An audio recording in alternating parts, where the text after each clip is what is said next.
Hello बच्चों, कैसे हैं आप सब? कैसे तैयारी चल रही है आप लोगों की? Once again welcome to my channel accelerate physics by Haris sir. बच्चों, आज हम लोग डिस्कस करने वाले हैं बहुत इंपॉर्टेंट टॉपिक आज इंस्टेंटेनियस स्पीड एंड वेलोसिटी पे। बेसिकली जैसे कि पता है कि मैंने आपको instantaneous speed and instantaneous velocity, average speed, average velocity important फॉर्मूले क्या होते हैं, क्या डिफरेंस होता है बता दिया था। इसके बेसिस पे मैंने आपको न्यूमेरिकल्स भी कराया था। ठीक है, अभी तक जो आपने समझा, अभी तक जो आपने देखा और समझा, उसको हम एक बार थोड़ा सा आपको लिख के बता देते हैं। और इससे पहले कि आप ये चीज याद रखिएगा कि इंस्टेंटेनियस स्पीड किसी इंस्टेंट पे जो स्पीड होती है और इंस्टेंटेनियस वेलोसिटी जो किसी इंस्टेंट पे निकालते हैं, दोनों बराबर होती है मैग्नीट्यूड वाइज। ये चीज आप अपने आप दिमाग में रखिएगा, ठीक है? ठीक है, तो आपने जो इंस्टेंटेनियस वेलोसिटी का जो मैग्नीट्यूड आपने निकाला था वो था dx/dt। ये निकाला था इंस्टेंटेनियस वेलोसिटी का मैग्नीट्यूड, dx/dt निकाला था। और ये आपको कैसे मिला था? अगर आपको x वर्सेस टाइम का ग्राफ अगर हो, x वर्सेस टाइम का ग्राफ अगर आपके पास है, तो आप इंस्टेंटेनियस वेलोसिटी किसी इंस्टेंट पे निकाल सकते हैं, ठीक है ना? तो यहाँ पे आप ये भी कह सकते हैं कि ये जो x वर्सेस t का जो स्लोप होता है वो आपको क्या देता है? इंस्टेंटेनियस वेलोसिटी देता है। जैसे मान लीजिए आपके पास कोई पोजीशन वर्सेस टाइम के बीच में ग्राफ है, और कोई ग्राफ अगर आपका स्ट्रेट लाइन का हो या फिर कोई कर्व ग्राफ हो, कोई भी ग्राफ हो, मान लीजिए अगर स्ट्रेट लाइन का ग्राफ है या फिर मान लीजिए कोई कर्व ग्राफ है, कैसे भी ग्राफ है, तो इस ग्राफ का जो इंस्टेंटेनियस वेलोसिटी होगी वो हम इस तरह से डिफाइन करते हैं, ठीक है? अब वजह ये होती है कि अगर मान लीजिए ग्राफ स्ट्रेट लाइन का है तो ये इंस्टेंटेनियस वेलोसिटी हर एक पॉइंट पर क्या होती है? सेम होती है। और मान लीजिए ग्राफ अगर कोई मोशन अगर इस तरह से कर्व फॉर्म में, अगर कोई मोशन इस तरह से कर्व फॉर्म में लाइक दिस, है ना, कोई इस तरह से मोशन है, कर्व फॉर्म में कोई मोशन है, तो इस पे हर एक पॉइंट पर जो इंस्टेंटेनियस वेलोसिटी होती है वो अलग अलग होती है। लेकिन सबके लिए हम एक ही फॉर्मेट यूज करते हैं, dx/dt ही यूज करते हैं। मतलब ये तो कांस्टेंट है लेकिन वैल्यूज अलग अलग हो जाती हैं नॉन यूनिफॉर्म ग्राफ की हर एक पॉइंट पे, ठीक है जी? तो आपको ये पता है slope slope of x versus t graph, x versus t graph का जो स्लोप होगा वो आपको क्या देगा? इंस्टेंटेनियस वेलोसिटी का मैग्नीट्यूड देगा या फिर इंस्टेंटेनियस स्पीड आपको दे देगा, ठीक है? यही तो देगा। और ये कितना होता है? ये होता है dx/dt होता है। ये आप अच्छी तरह से याद रखिएगा, ये बहुत ज्यादा इंपॉर्टेंट है। और किसी भी पॉइंट पर अगर आपको इंस्टेंटेनियस वेलोसिटी की डायरेक्शन निकालनी है तो वो टेंजेंट के फॉर्म में निकाल सकते हैं। जैसे मान लीजिए आपसे कहा गया पार्टिकल की इस पॉइंट पर इंस्टेंटेनियस वेलोसिटी क्या होगी, तो हम क्या निकाल देंगे? dx/dt करके डिफरेंशिएट करके निकाल लेंगे। और इस पॉइंट पर अगर इंस्टेंटेनियस वेलोसिटी की डायरेक्शन अगर पूछेगा तो टेंजेंट ड्रॉ कर देगा, this is the direction of instantaneous velocity at this point. मान लीजिए इस पॉइंट पर अगर पार्टिकल की इंस्टेंटेनियस वेलोसिटी का मैग्नीट्यूड पूछ रहा है तो डिफरेंशिएट कर देना dx/dt पे, और डायरेक्शन अगर पूछेगा तो टेंजेंट ड्रॉ कर देना, this is the direction of instantaneous velocity at this point 1 और एट दिस पॉइंट 2। तो देखो हर एक पॉइंट पर इंस्टेंटेनियस वेलोसिटी की डायरेक्शन चेंज हो रही है। तो बेटा इस बात का ध्यान रखना बहुत इंपॉर्टेंट है कि अगर कोई पार्ट, कोई बॉडी अगर इस तरह से कर्व में मूव कर रही है या कोई बॉडी नॉन यूनिफॉर्म मोशन कर रही है तो उसकी इंस्टेंटेनियस स्पीड हर एक पॉइंट पर क्या होगी? अलग अलग हो सकती है, ठीक है जी? मेरी बात समझ में आ रही है? और अगर मान लीजिए अगर किसी पार्टिकल की इंस्टेंटेनियस वेलोसिटी की बात की जाए तो इंस्टेंटेनियस वेलोसिटी भी हर एक पॉइंट पर अलग अलग होगी क्योंकि डायरेक्शन अलग अलग हो रहा है। क्लियर है? तो यहां तक तो आपने बेसिक चीजें समझी थी कि हम किस तरह से निकाल सकते हैं, कैसे निकाल सकते हैं। होप सो कि यहां तक आपको बात समझ में आ गई होगी, ठीक है बेटा? अब चलिए, अब इस फॉर्मूले से काफी कुछ हम लोग देखने वाले हैं। मान लीजिए अगर हमें dt, या फिर हम ऐसे करते हैं, अगर हम क्रॉस मल्टीप्लाई कर दें dx is equals to v dt, dx is equals to v dt कर दें, और मान लीजिए आपके सामने वेलोसिटी और टाइम का कोई ग्राफ है। किसका ग्राफ है? वेलोसिटी और टाइम का ग्राफ है। तो मान लीजिए अगर किसी केस में अगर किसी पार्टिकल की इंस्टेंटेनियस वेलोसिटी किसका फंक्शन हो जाए? टाइम का फंक्शन हो जाए, मतलब वेलोसिटी टाइम पे डिपेंड कर रही है और पार्टिकल की पोजीशन पूछी जाए, तो आपको क्या करना पड़ेगा? इंटीग्रेशन मेथड यूज करना पड़ेगा। जीरो इनिशियल, जब t बराबर 0 था तो पार्टिकल का डिस्प्लेसमेंट 0, और जब t बराबर t पे था पार्टिकल का डिस्प्लेसमेंट कितना मान लिया हमने? कैपिटल X मान लिया। मतलब इनिशियली पार्टिकल का डिस्प्लेसमेंट क्या था? 0 था, और जब t टाइम के बाद पार्टिकल का डिस्प्लेसमेंट कितना हो गया? x हो गया। तो आप इसको इंटीग्रेशन करना आता है ना? आपको इंटीग्रेशन करना आना चाहिए और साथ ही साथ लिमिट लगाना आना चाहिए। तो जब आप इसको इंटीग्रेशन करेंगे तो आपको मिलेगा x इज इक्वल्स टू 0 से t v dt। बोलिए, ठीक है बच्चे? तो हम ये फॉर्मूला यूज करेंगे। ये फॉर्मूला कब यूज करेंगे? जब velocity is the function of time होगा और आपसे क्या कहा जाएगा? पोजीशन फाइंड आउट करिए। पोजीशन मतलब x की वैल्यू फाइंड आउट करने को कहा जाए, तब आप ये फॉर्मूला अप्लाई करेंगे। ये 100% ट्रू है, 100% वैलिड और ट्रू। क्या मेरी बात समझ में आ रही है? चीजें क्लियर हो पा रही हैं आपको? तो आप इसको अच्छी तरह से याद रखिए। ये फॉर्मूला आप कब यूज करेंगे? ये फॉर्मूला आप तभी यूज करेंगे जब आपको velocity is a function of time होगा और आपको पोजीशन निकालने को कहा जाएगा। जैसे समझने की कोशिश करते हैं, आगे की तरफ चलते हैं और अपने इस छोटे से प्यारे से लेक्चर को और आगे की तरफ बढ़ाते हैं और चीजों को बहुत ही डिटेल में समझने की कोशिश करते हैं। ठीक है, इसको फटाफट पहले कॉपी करिए, फिर आगे चलते हैं। देखिए, मान लेते हैं कि एक पार्टिकल स्ट्रेट चल रहा है। एक पार्टिकल क्या चल रहा है? स्ट्रेट चल रहा है। जैसे मान लीजिए कि कोई पार्टिकल यूनिफॉर्म मोशन कैसा कर रहा है? कैसा कर रहा है मेरे बच्चे? यूनिफॉर्म मोशन कर रहा है। मतलब उसकी स्पीड कैसी है? यूनिफॉर्म स्पीड है। यूनिफॉर्म स्पीड का मतलब होता है कि पार्टिकल का जो डिस्टेंस है वो टाइम के साथ लीनियरली वेरिएबल है। तो हम मान लेते हैं पार्टिकल का जो डिस्टेंस है वो टाइम के साथ लीनियरली वेरिएबल है। मान लेते हैं 2t+1 है। मतलब पार्टिकल का जो डिस्टेंस है वो टाइम से रिलेटेड है, 2t+1। या इसको कह सकते हैं कि the distance of the particle is linearly variable to time t। मतलब t बराबर 0 कर देंगे तो डिस्टेंस 1 आ जाएगा, t बराबर 1 कर देंगे तो डिस्टेंस 3 मीटर आ जाएगा, t बराबर 3 कर देंगे डिस्टेंस 7 मीटर आ जाएगा, एंड सो ऑन। तो पार्टिकल का डिस्टेंस अगर टाइम से इस तरह से अगर रिलेटेड है तो आपसे क्या पूछेगा? आपसे कहेगा भाई पार्टिकल की इंस्टेंटेनियस वेलोसिटी निकाली एट t बराबर 1 सेकंड पे। तो चाहे t बराबर 1 सेकंड लो, 2 सेकंड लो, 3 सेकंड लो, 4 सेकंड लो, 5 सेकंड लो, कोई फर्क नहीं पड़ने वाला। इंस्टेंटेनियस वेलोसिटी कांस्टेंट होगी, एकदम कांस्टेंट होगी। यहां तक तो बात आपको समझ में आना चाहिए। ठीक है मेरे बच्चे? तो अगर पार्टिकल पे डिस्टेंस टाइम से डिपेंड कर रहा है तो जरा अगर आप एक टेबल बनाएं, तो टेबल बना के जरा हम लोग चीजों को एनालाइज करें बहुत अच्छी तरीके से। तो देखते हैं x यहां बनाएंगे, t यहां बनाएंगे और हम लोग कुछ वैल्यूज ले लेते हैं। चलिए, पहले जब हम लोगों ने t बराबर 0 ले लिया तो t बराबर 0 लेने पर x की वैल्यू कितनी आ गई? 1 आ गई। ठीक, t बराबर 1 लेंगे तो x की वैल्यू कितनी आएगी? 3 आएगी। t बराबर 2 लेंगे तो x की वैल्यू 5 आएगी। t बराबर 3 लेंगे तो x की वैल्यू 7 आ जाएगी। तो अगर हम लोग ग्राफ प्लॉट करें, अगर हम लोग क्या प्लॉट करें? ग्राफ प्लॉट करें। y एक्सिस पे अगर हम लोग ले लें x को ले लें, डिस्टेंस वर्सेस टाइम है, हम ले सकते हैं। y एक्सिस पे हम x को ले सकते हैं और टाइम को हमने t एक्सिस पे ले लिया है। और ये हमारा हो गया ओरिजिन। इसको हम लेते हैं 1 2 3 4, 1 2 3 4। तो ऐसे करते हैं इसको कि इसको 0 ले लेते हैं, इसको आप ले ले सकते हैं, ये इसको आप 3 ले लीजिए, 6 9 12। हम 3 3 के डिफरेंस पे ले लेते हैं और यहाँ पे हम 1 1 का डिफरेंस ले लेते हैं। जब बताइए t बराबर 0 था तो x बराबर 1 था। x बराबर 1 कहाँ आ सकता है? समवॉट x बराबर 1 यहाँ पे आ सकता है, लाइक दिस, यहाँ पे आ सकता है। और जब t बराबर 1 था, t बराबर 1 पे x की वैल्यू कितनी थी? 3 थी, मतलब यहाँ पे आ सकते हैं। ठीक है, इसी तरह से जब t बराबर 2 था तो x की वैल्यू 5 थी, तो 5 कहाँ पे आएगी? समवॉट यहाँ पे कहीं आएगी। तो आप इसको करस्पॉन्डिंग इस पॉइंट को मिला दीजिए। इसी तरह जब x बराबर 3 कर देंगे तो x बराबर 3 पे x की वैल्यू कितनी है? 7। तो 7 सम पॉइंट कुछ यहाँ पे आ सकता है, तो हम इस पॉइंट को यहाँ पे ड्रॉ कर सकते हैं। बोलिए, क्लियर है? इस पॉइंट को हम यहाँ पे ड्रॉ कर सकते हैं। बोलिए, अगर हम इस सारे पॉइंट को आपस में मिला दें तो हमें कैसे ग्राफ मिल रहा है? बिल्कुल स्ट्रेट लाइन का ग्राफ मिल रहा है।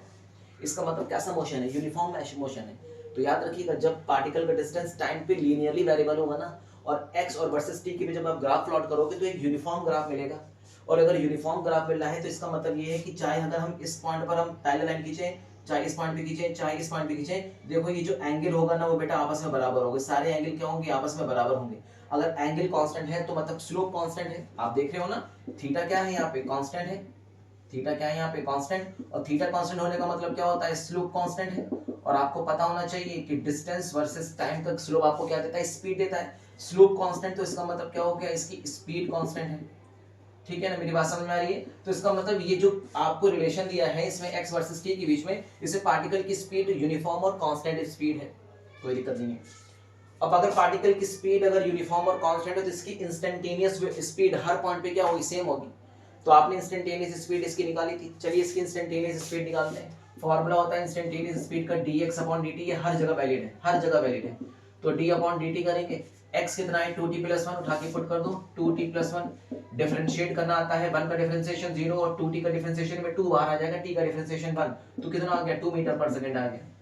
इसका मतलब पार्टिकल की इंस्टेंटेनियस स्पीड कितनी है? 2 मीटर पर सेकंड। तो इसका मतलब हर एक पॉइंट पर पार्टिकल की इंस्टेंटेनियस स्पीड कितनी होगी? 2 मीटर पर सेकंड होगी। ये तो बात फिक्स हो गई। अगर इंस्टेंटेनियस वेलोसिटी 2 मीटर पर सेकंड है तो पार्टिकल की एवरेज वेलोसिटी का मैग्नीट्यूड, एवरेज वेलोसिटी का मैग्नीट्यूड भी कितना होगा, 2 मीटर पर सेकंड होगा। ये बात मैं आपको बता चुका हूँ, ये बात मैं आपको बता चुका हूँ। अगर कोई ग्राफ यूनिफॉर्म होता है तो इसकी ये इंस्टेंटेनियस स्पीड या इंस्टेंटेनियस वेलोसिटी का मैग्नीट्यूड, एवरेज स्पीड या एवरेज वेलोसिटी का मैग्नीट्यूड सब आपस में क्या हो जाते हैं, बराबर हो जाते हैं। इसका मतलब देखो आपस में बराबर है। यहाँ तक तो चीजें आपकी बहुत ही बेहतर तरीके से आपको समझ में आई कि ठीक है सर, यहाँ तो चीजें समझ में आ रही है अपने को, ठीक है। अब चलते हैं आगे की तरफ। देखिए यूनिफॉर्म मोशन में थी, जिसे समझ में आ गई, यहाँ तक तो हम लोग आराम से निकाल लेंगे। लेकिन मान लीजिए इस बार ये कहा गया कि पार्टिकल का डिस्टेंस टाइम पे डिपेंड नहीं कर रहा है, पार्टिकल की स्पीड टाइम पे डिपेंड कर रही है। चलिए करके देखते हैं, करके देखेंगे तो ही हम लोग को समझ में आएगा, है ना।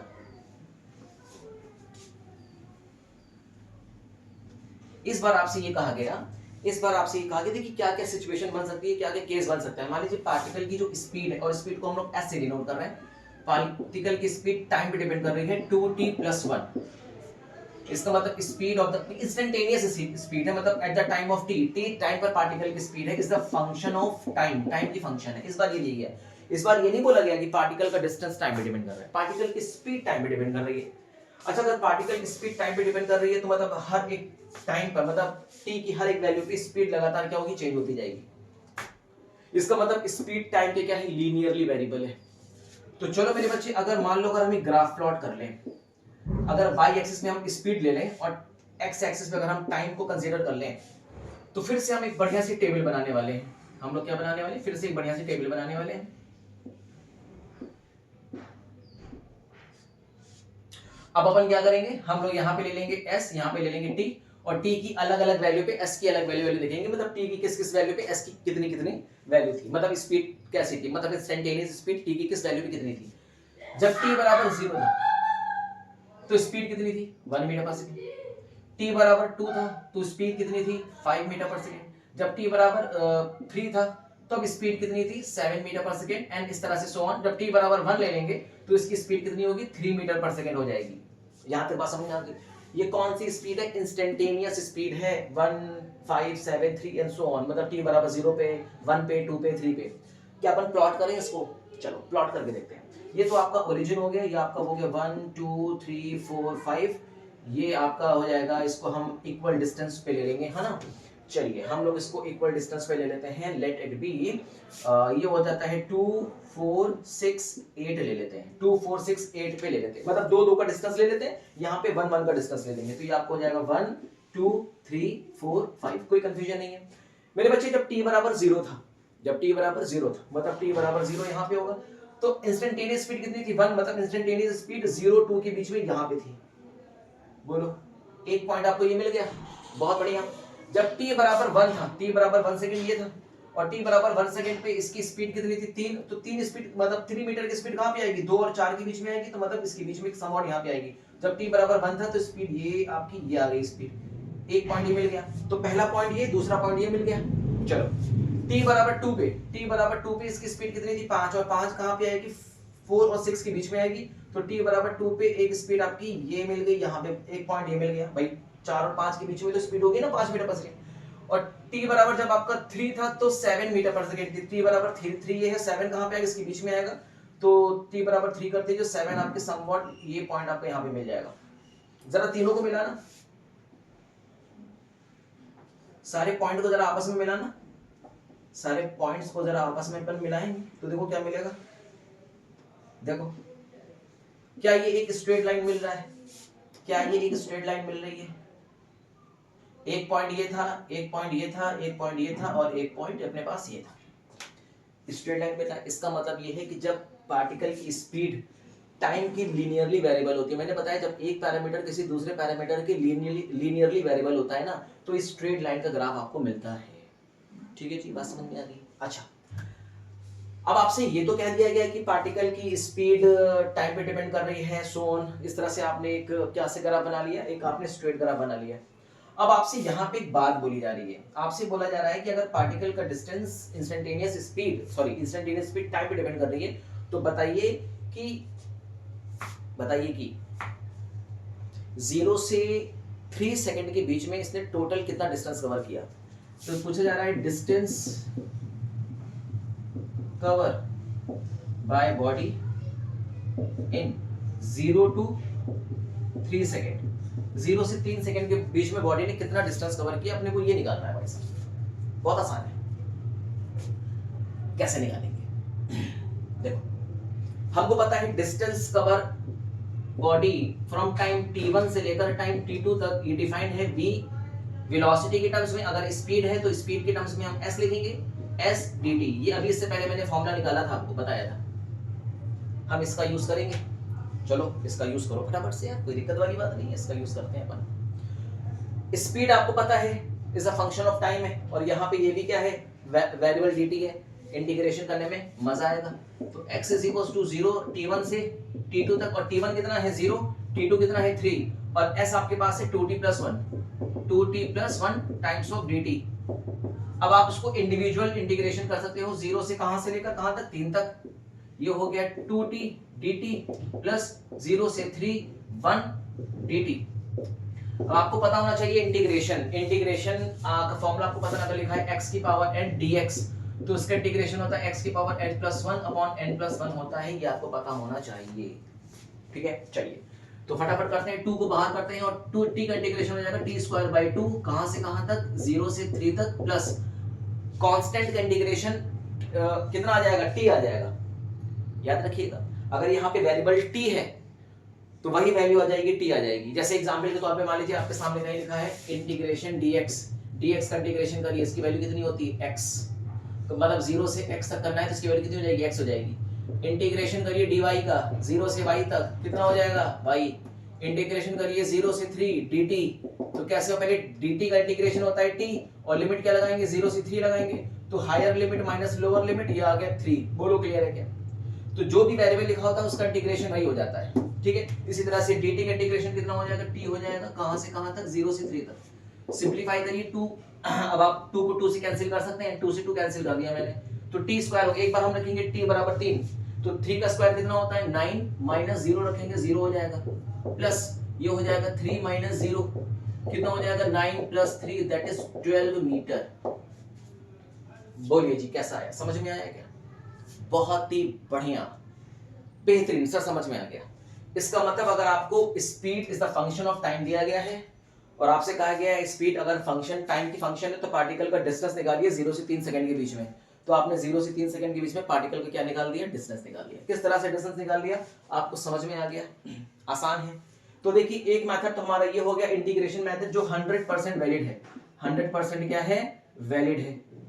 ठीक है जी, इसी का यूज करते हैं। एक और मेथड होता है जिसको बोलते हैं ग्राफिकल मेथड। कौन सा मेथड होता है, ग्राफिकल मेथड। एक मेथड तो ये हो गया, एक दूसरा मेथड आपके सामने आने वाला है जिसे बोलेंगे हम ग्राफिकल मेथड। देखते हैं ग्राफिकल मेथड कितना आता है। ये तो समझ में आ गया कि 0 से 3 सेकंड के बीच में इसका टोटल कितना डिस्टेंस कवर करेगा, 12 मीटर का डिस्टेंस कवर करेगा बॉडी। ठीक है, चलिए एक और हम लोग मेथड यूज करते हैं जिसे हम क्या बोलेंगे, ग्राफिकल मेथड। और ये बहुत आसान मेथड है, और ये मेथड सिर्फ हम यूज करेंगे तभी जब कोई बॉडी यूनिफॉर्म मोशन कर रही है। मतलब अगर बॉडी का जो ग्राफ, मतलब ये जो ग्राफ बनाया अगर यूनिफॉर्म ग्राफ है, इफ ग्राफ इज यूनिफॉर्म, इस ग्राफ इज यूनिफॉर्म, अगर कोई ग्राफ यूनिफॉर्म है तब हम ये मेथड यूज करेंगे। हालांकि इंटीग्रेशन मेथड दोनों में यूज कर सकते हैं, चाहे ग्राफ यूनिफॉर्म हो और चाहे ग्राफ नॉन यूनिफॉर्म है। ठीक है, चलिए मान लीजिए अभी ग्राफ अगर यूनिफॉर्म है तब हम ये मेथड यूज करेंगे सिर्फ और सिर्फ। कैसा, आपसे कह रहा है कि 0 से 3 सेकंड के बीच में निकालना है ना, 0 to 3 सेकंड के बीच में निकालना है ना, तो देखो 0 तो ये है और 3 सेकंड ये है। बोलो क्लियर है क्या? और आपको पता है t बराबर 3 सेकंड पे इसकी स्पीड कितनी थी, 7, तो 7 तो यही आता है ना। बोलो, ये देखो और ये देखो, बोलो क्लियर है क्या? तो एक बात तो बहुत ही अच्छी तरीके से क्लियर हो गई कि आप क्या करेंगे, इस पे आप परपेंडिकुलर ड्रॉ कर देंगे। ये आप भाई 3 सेकंड तो यही है ना, इस पे आप परपेंडिकुलर ड्रॉ कर देना। ठीक है ना, अब देखो आप O ये है, इसको मान लो A, इसको मान लो M, इसको मान लो B। बोलो ठीक है क्या? आप किसी तरह से OAMB का एरिया निकाल दो। क्या निकाल दो, एरिया। किसका निकाल दो, एरिया ऑफ OAMB। समझते हो क्या? O, ये O से A से M, M से B तक का एरिया निकाल दो। ये कुछ डायग्राम नजर आ रहा है क्या आपको? कुछ इस तरह से आपको एक डायग्राम नजर आ रहा है क्या, एक फिगर नजर आ रहा है? इसे क्या बोलते हैं, इसे बोलते हैं ट्रेपेजियम। और ट्रेपेजियम का एरिया निकालना बहुत आसान है, इसे ट्रेपेजियम बोलते हैं, इसको बोलते हैं ट्रेपेजियम।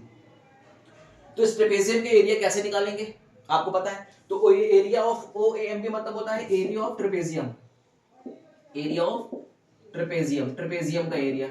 और ट्रेपेजियम के एरिया का फॉर्मूला होता है 1/2 सम ऑफ अपोजिट पैरेलल साइड्स। तो ये दो साइड्स पैरेलल, एक ये साइड और एक ये साइड आपस में पैरेलल है ना, तो सम ऑफ अपोजिट पैरेलल साइड्स ये कितना है मेरे बच्चे, ये कितना है, ये कितना है बताओ, ये है 1, देखो ये कितना है 1 और ये कितना है 7, तो 1 + 7, 1 + 7 हो गया, मल्टीप्लाई बाय दोनों पैरेलल लाइन के बीच की डिस्टेंस, ये इनके बीच की डिस्टेंस कितनी होगी 3, तो यहां पे कर दो 3, तो ये हो गया 7 प्लस हो गया 8, 8/2 4, 4 3 हो गया 12 मीटर।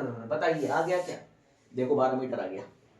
तो बस कुछ नहीं, अगर आपको डिस्टेंस निकालना है तो area of OAMB, area of trapezium, और ये एरिया ऑफ OAMB आपको क्या देता है, डिस्टेंस दे देता है, डिस्टेंस कहां से कहां तक, कहां से कहां तक निकाला, 0 से 3 सेकंड तक, तो 0 to 3 सेकंड तक आपको क्या मिल जाएगा, डिस्टेंस मिल जाएगा। तो एक बहुत इंपॉर्टेंट चीज आपको यहां पे समझ में आ गई है, नोट करके इसे आप लिखिए तो वो ज्यादा बेहतर होगा, नोट करके आप लिखिए, इफ अगर स्पीड बोल दो, वेलोसिटी बोल दो मेरे बच्चे, कुछ भी बोल दो, स्पीड अगर टाइम पे डिपेंड कर रही है या वेलोसिटी का मैग्नीट्यूड टाइम पे डिपेंड कर रहा है, ठीक है ना, चाहे मैं स्पीड बोल दूं चाहे मैं वेलोसिटी बोल दूं, कोई समस्या वाली बात नहीं है, बस वेलोसिटी का मैग्नीट्यूड हो या स्पीड हो, ठीक है ना। तो अगर speed is the function of time, अगर स्पीड टाइम की फंक्शन है, किसी भी फंक्शन तरह से हो, लीनियरली वेरिएबल हो चाहे नॉन लीनियरली वेरिएबल हो, तो अगर आपको इस तरह से दिया गया है कि स्पीड टाइम की फंक्शन है और पार्टिकल का डिस्टेंस निकालिए, पार्टिकल का क्या निकालिए, डिस्टेंस फाइंड आउट करिए, तो हम डिस्टेंस कैसे फाइंड आउट करेंगे, डिस्टेंस फाइंड आउट करने के दो तरीके मैंने बताए, एक बताया मैंने इंटीग्रेशन मेथड, एक मैंने क्या बताया इंटीग्रेशन मेथड, और दूसरा मैंने क्या बताया area under curve, area under curve, दो मेथड याद करिएगा। तो एरिया अंडर कर्व किसके, S वर्सेस T के बीच का जो एरिया होगा वो आपको क्या देगा, वो आपको डिस्टेंस देगा, याद रखिएगा, ठीक है। और इंटीग्रेशन मेथड कैसे यूज कर सकते हैं, x इज इक्वल, फॉर्मूला क्या होता है इंटीग्रेशन मेथड का, खूब तेजी से बताइए, फॉर्मूला होता है x is equal to integration t1 से t2 तक s dt, ये फॉर्मूला होता है, ये फॉर्मूला हम यूज करेंगे हर कीमत पर, हर सिचुएशन में यूज कर सकते हैं, चाहे मोशन लीनियर हो चाहे नॉन यूनिफॉर्म हो चाहे यूनिफॉर्म हो, लेकिन ये वाली सिचुएशन तभी यूज करेंगे जब अगर ग्राफ यूनिफॉर्म, अगर यूनिफॉर्म ग्राफ होगा तभी हम ये सिचुएशन इस्तेमाल करेंगे, ठीक है ना, मेरी बात समझ में आ रही है। तो नोट करके एक बात लिख लीजिए, area under S versus T graph, मतलब speed versus time graph gives distance, क्या दे देता है मेरे बच्चे, डिस्टेंस दे देता है। और मान लीजिए अगर वेलोसिटी वर्सेस टाइम ग्राफ अगर दिया गया है, तो वेलोसिटी वर्सेस टाइम ग्राफ का जो एरिया होगा वो आपको डिस्प्लेसमेंट दे देगा, है ना। अगर मान लीजिए area under velocity versus time graph है, देन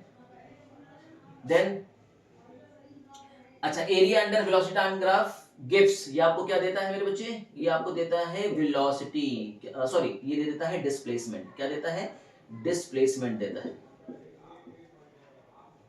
तो दो चीज याद रखिएगा, एक ये और एक ये, देखिए बिल्कुल भी हौच पौच करने की जरूरत नहीं है, बस इस बात का ध्यान रखिएगा, अगर ये यूनिफॉर्म ग्राफ है तो हम इसका distance cover, total distance of the body, body ने कितना डिस्टेंस कवर किया, दो तरीके से निकाल सकते हैं, या तो इंटीग्रेशन मेथड यूज कर लें, और ये फिर डायरेक्ट हम क्या यूज कर लें, एरिया अंडर कर्व यूज कर लें। तो इस जो ये आपने रेगुलर फिगर देख रहे हैं ना, इसका एरिया आपको क्या देगा, इसका एरिया आपको देता है total distance cover by the body. क्या मेरी बात यहां तक समझ में आ गई है, कोई कंफ्यूजन तो नहीं है, बताइए, कोई दिक्कत नहीं है। चलो यहां तक तो सर समझ में आ गया कि जैसे आपने बताया कि अगर स्पीड टाइम की लीनियरली वेरिएबल है तो हम इस तरह से निकाल सकते हैं, ठीक है। अगर मान लीजिए स्पीड टाइम की लीनियरली वेरिएबल नहीं है, मतलब स्पीड टाइम के स्क्वायर के डायरेक्टली प्रोपोर्शनल है, क्यूब के डायरेक्टली प्रोपोर्शनल है, सो ऑन, इस तरह से स्पीड अगर दिया जा रहा है, मतलब स्पीड पार्टिकल की स्पीड टाइम से इस प्रकार से डिपेंड कर रही है, किसके स्क्वायर पे डिपेंड कर रही है, जैसे एग्जांपल के तौर पे हम लोग समझते हैं,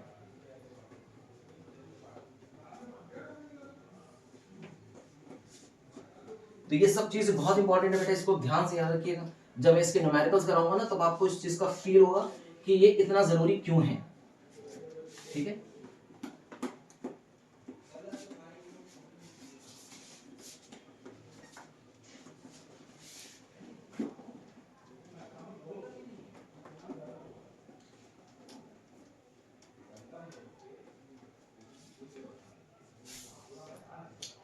मान लीजिए इस बार आपसे ये कहा गया कि आपने पहले डिस्टेंस वर्सेस टाइम के बीच में ग्राफ बनाया है या पोजीशन वर्सेस टाइम के बीच में ग्राफ बनाया।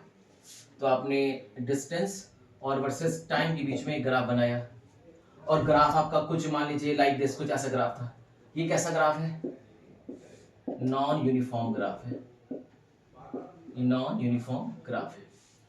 और इस नॉन यूनिफॉर्म ग्राफ में आपको हर एक पॉइंट पर आपसे क्या पूछा जा रहा है कि बताइए इंस्टेंटेनियस स्पीड क्या होगी। तो आपको पता है हर एक पॉइंट पर इसकी इंस्टेंटेनियस स्पीड अलग अलग होगी, चाहे 1 पॉइंट हो, 2 पॉइंट हो, 3, 4, 5, 6 पॉइंट, हर पॉइंट पर इंस्टेंटेनियस स्पीड अलग होगी। At every point on graph instantaneous speed is different. बहुत आसान है, यहां तक तो बात समझ में आ गई। और इंस्टेंटेनियस स्पीड हम निकालते कैसे हैं? इंस्टेंटेनियस स्पीड हम ऐसे निकालते हैं कि dx/dt कर देते हैं तो हमारा काम बन जाता है। और किसी at the instant of time पे मान लीजिए यहाँ पे टाइम का इंस्टेंट है t1 और यहाँ पे टाइम का इंस्टेंट है t2, यहाँ पे टाइम का इंस्टेंट है मान लेते हैं t3, यहाँ पे टाइम का इंस्टेंट है मान लेते हैं t4, यहाँ पे टाइम का इंस्टेंट है मान लेते हैं t5 और यहाँ पे टाइम का इंस्टेंट है मान लेते हैं t6। तो हर एक इंस्टेंट ऑफ टाइम पर पार्टिकल की इंस्टेंटेनियस स्पीड भी क्या होगी? अलग अलग होगी। तो हम वो आराम से निकाल लेते हैं। और ये ग्राफ कैसा ग्राफ है? ये ग्राफ नॉन यूनिफॉर्म का ग्राफ है, मतलब x टाइम पर लीनियरली वेरिएबल नहीं है। ठीक है, यहां तक तो बात समझ में आ गई। चलिए अब एक काम करते हैं, मान लीजिए इस बार डिस्टेंस और टाइम का ग्राफ नहीं है, इस बार स्पीड और टाइम का ग्राफ दिया गया है और नॉन यूनिफॉर्म है। ठीक है, तो मेरी बात आप समझने की कोशिश कर रहे हैं कि ये अगर मान लीजिए कोई आपसे ऐसे किया गया, मान लीजिए कहा गया कि x is equal to T की पावर, या ऐसे बोल दिया गया टी स्क्वायर प्लस 1, क्या बोल दिया गया? टी स्क्वायर प्लस टी, ऐसे बोल दिया गया। तो पार्टिकल का डिस्टेंस टाइम पर इस तरह से डिपेंड कर रहा है। तो ये कौन सा ग्राफ बनेगा? नॉन यूनिफॉर्म ग्राफ बनेगा। इसका ग्राफ बनाओगे तो कैसे मिलेगा? नॉन यूनिफॉर्म का ग्राफ मिलेगा। एग्जैक्टली ऐसे नहीं मिलेगा, लेकिन नॉन यूनिफॉर्म कर्व ग्राफ होगा, नॉन यूनिफॉर्म ग्राफ होगा। ठीक है जी, समझ में आ गया सर, नॉन यूनिफॉर्म ग्राफ है। और आपसे इसमें पूछा जाए इंस्टेंटेनियस स्पीड निकालिए, तो आप क्या करेंगे? dx/dt लगा देते थे फटाफट, तो d/dt करते थे, फिर आप इसको डिफरेंशिएशन कर देते थे एंड सो ऑन, सब चीजें करना जानते हैं आप। 2t+1 हो जाता था, तो ये पार्टिकल की इंस्टेंटेनियस स्पीड आ जाती थी, 2t+1 आ जाती थी। फिर हर एक टाइम पर पार्टिकल की इंस्टेंटेनियस स्पीड निकाल सकते हैं, t=0 पे, t=1 पे, t=2 पे, t=3 पे, सो ऑन। मैं ये कहना चाह रहा हूं कि इस बार हम एक काम ही करने वाले हैं कि अब पार्टिकल का जो डिस्टेंस है वो टाइम पे डिपेंड नहीं कर रहा है, अब पार्टिकल की स्पीड टाइम पे डिपेंड कर रही है। पार्टिकल की स्पीड डिपेंड कर रही है टाइम पे। ठीक है, कैसे? देखो ऐसे, इस बार कहा गया कि पार्टिकल की जो स्पीड है ना is the function of time है, टाइम का फंक्शन है। मतलब speed is equal to T का स्क्वायर प्लस टी, ये दिया गया है। पार्टिकल की स्पीड इस तरह से डिपेंड कर रही है। और ये कौन सी स्पीड है? ये इंस्टेंटेनियस स्पीड है, eight the time of T वाली स्पीड है। इंस्टेंटेनियस स्पीड पार्टिकल की टाइम पे डिपेंड कर रही है। ठीक है, इसका कुछ ग्राफ बनेगा, हमने मान लिया कुछ, इसका ग्राफ एक्स वाई जेड कुछ भी बन सकता है। एस वर्सेस टी का ग्राफ मान लेते हैं, ये कुछ ऐसा ग्राफ बन गया, हमने ग्राफ ड्रॉ किया और मान लेते हैं कुछ ऐसा ग्राफ बन गया, कर्व ग्राफ है ना। ठीक है, अब बात ये आती है कि सर हमें ये तो पता है कि पार्टिकल की इंस्टेंटेनियस स्पीड टाइम पे डिपेंड कर रही है, और आपसे पूछ लिया गया बताइए कि पार्टिकल ने टोटल कितना डिस्टेंस कवर किया। आपसे पूछा गया total distance cover bye particle, particle ने टोटल कितना डिस्टेंस कवर किया, कहां से कहां तक? 0 to 5 सेकेंड के बीच में पार्टिकल ने टोटल कितना डिस्टेंस कवर किया। तो भैया मान लीजिए ये आपका ओरिजिन है, ये 1 है, 2 है, 3 है, 4 है, 5 है, 1 2 3 4 5 है, और 5 सेकंड पे डिस्टेंस पूछ रहा है, तो उसको आप क्या करो? परपेंडिकुलर ऐसे आप ड्रॉ कर दो, तो ये जो एरिया होगा ना वो आपको क्या देगा? टोटल डिस्टेंस देगा। बात ये आती है कि सर ये एरिया हम कैसे निकालें? ये कोई इर्रेगुलर फिगर है, ये रेगुलर फिगर तो नहीं है।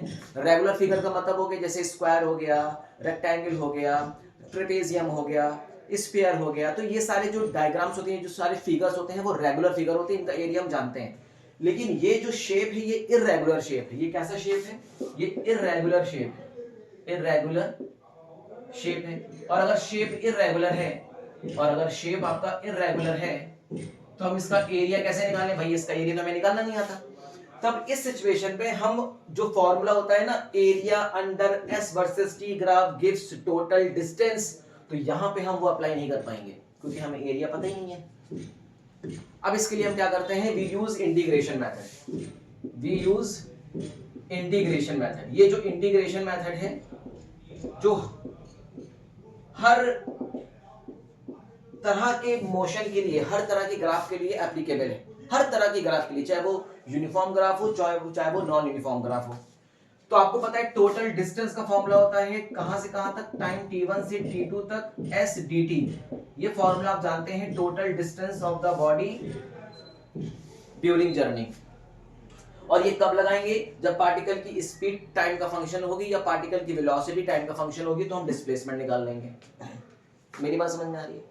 मान लीजिए पार्टिकल का हमको डिस्टेंस निकालना है जब इसकी स्पीड टाइम का फंक्शन, और यहाँ पे दी भी जा रही है पार्टिकल की स्पीड टाइम का फंक्शन है, तो हमें डिस्टेंस निकालना है t1 से t2, मतलब 0 से 5 सेकंड। t1 बराबर है 0 और t2 बराबर है 5 सेकंड। तो इंटीग्रेशन करना कोई बहुत मुसीबत वाली बात नहीं है। इंटीग्रेशन करके हम टोटल डिस्टेंस निकाल सकते हैं। मतलब ये जो टोटल डिस्टेंस है ना, ये जो डिस्टेंस आप देख रहे हो ना, ये टोटल कितना डिस्टेंस कवर कर रही है। मैंने डिस्प्लेसमेंट के बारे में नहीं बता रहा हूं, मैं टोटल डिस्टेंस बोल रहा हूँ, total distance of the journey.